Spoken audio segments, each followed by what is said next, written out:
Ebooks are in their second year of service at St. Thomas Aquinas High School.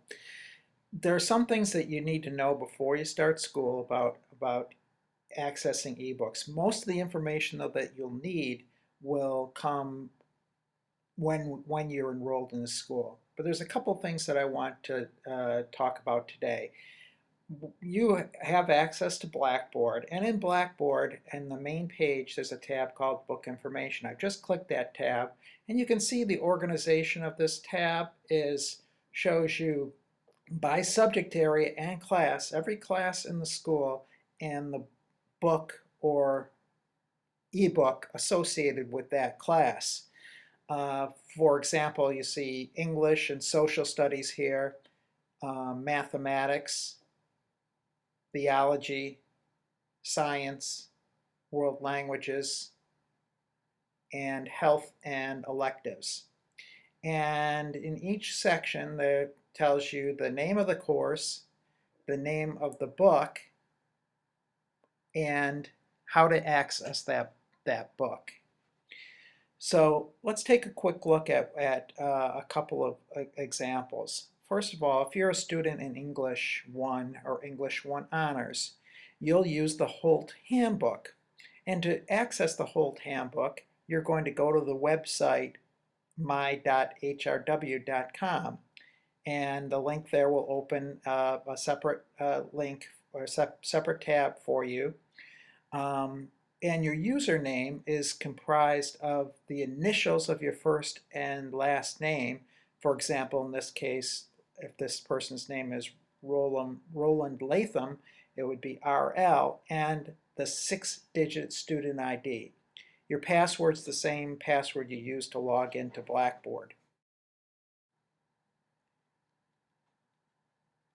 Let's take another example, a mathematics book.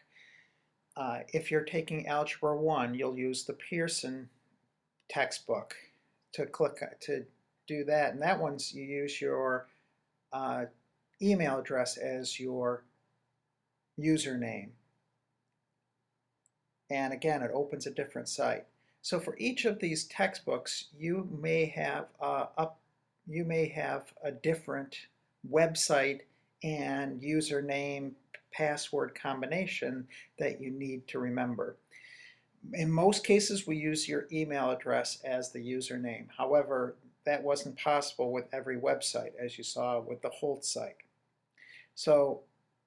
But this is an important resource for you to know. Again, it's on the main page of Blackboard, and it's called Book Information. Now let's go back to your classes module and just look at how it works in a particular class. These are all, sometime the week before school starts, this will be populated for all of your classes. So let's take a look at this one class, and you'll see the same thing in all of them. There's something called a book link. When you link on that, it links to the specific website that you need for that course.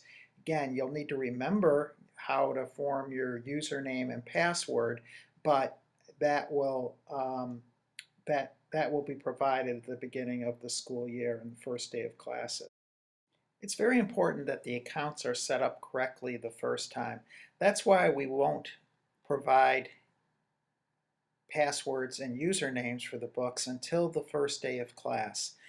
Once the book is set up incorrectly, it becomes very difficult to retrieve the book or retrieve your password. So we want to be very, very careful on how we set up that account initially. But this will give you enough information to know how you're going to retrieve your book, if not the actual book itself.